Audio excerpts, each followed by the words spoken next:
I've had an experience. I'm going to admit this. It feels a little vulnerable. You guys can judge me if you want, but I've experienced a little bit of resentment over the last few months. Like, my listeners are action takers. So I've had people texting me after, thank you so much, I got 2 new clients, and like, I know what that person charges for clients. Yeah. Like a clean, non-greedy, like, how do you handle like affiliate stuff or referral fees? Yeah. Because it is a valuable platform that we're bringing people onto.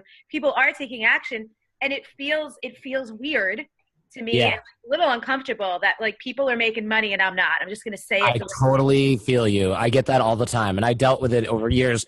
I'll never forget hearing from somebody who like didn't do much for me personally on the, or for the show, and like was like, oh, I don't have an email. Oh, I don't have this. I don't. And then he wrote me like a month later, man, I've gotten like $100,000 in business from your show. It's so awesome. When can I come back on? And I was just like, you son of a bitch, you know? Yeah.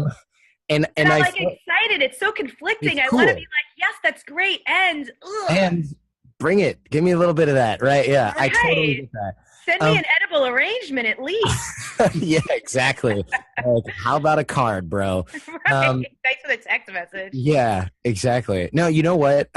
I do have a lot of people who are really thankful, and they do make a lot of money. And it's easy to get philosophical and go, that means my audience is getting value. But it's like, yeah, I got to pay the bills, right? So I get what you're doing.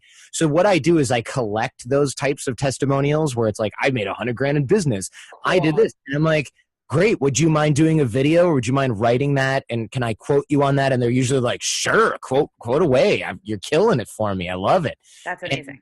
And so what I do then is next time I reach out to somebody and they're like, well, I don't know, I've done podcasts and they're a waste of time. I'm like, well, Liz D'Alto did $50,000 in business, and Christopher Simpson's YouTube channel doubled after he was on the show, and Layla sold a bunch of her special protein powder thing, you know, on my show after people came through, and here's what she said about it. And it's like been amazing. So that can convert people who know who those people are.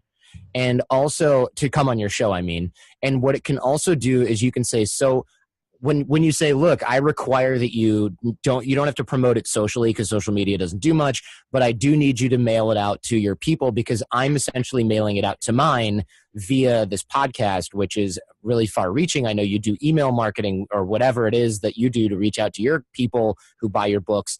Would you be able to put this in a link for people to listen in yours? And a lot of people will be like, no, I don't do that. And you go, okay, well, here's what happens if you get on the show.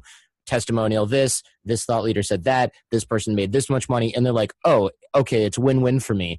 Other people will be like, sure, I'll mail it out. And then they do that thing where there's 25 different media appearances they did that month, and they send it out at Sunday at 1 a.m. and nobody reads it. Nobody ever clicks on anything. And so what I do is I go, look, there are certain ways that this is an even trade and there are certain ways that it's not. I don't need to get, it doesn't have to be an even trade, but I got to get something, because the way that we build the platform for your next book is because I make everybody do this.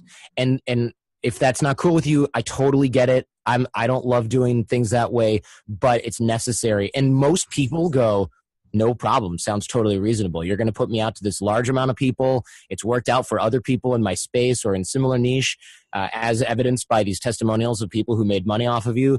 I'm totally down for that. Now you see a more robust kind of value coming back to you, because you can't really be like, oh, Jamie sold a bunch of yoga pants on my show. Hey, give me $1,000, because that's so rude, and like they'll just be like, no. Yeah, so you can't really do affiliate stuff very well with podcasting because it's kind of like radio. They're not going to go and use your discount code if they know that everybody else has a discount code for the exact same amount of money off.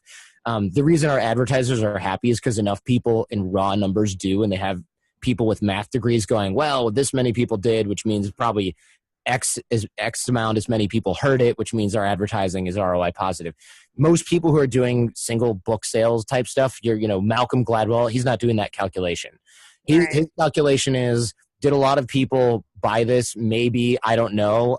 It was fun.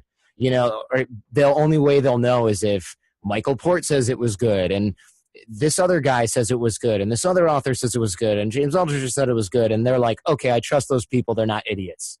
And that's what you're getting from these sort of this feedback, like, oh, Liz D'Alto's show did great for me. Yeah. So you can't ask those people for money. You probably can't track the sales, but you can use it as social proof to get bigger and better guests and get them to actually do something for you that grows your platform.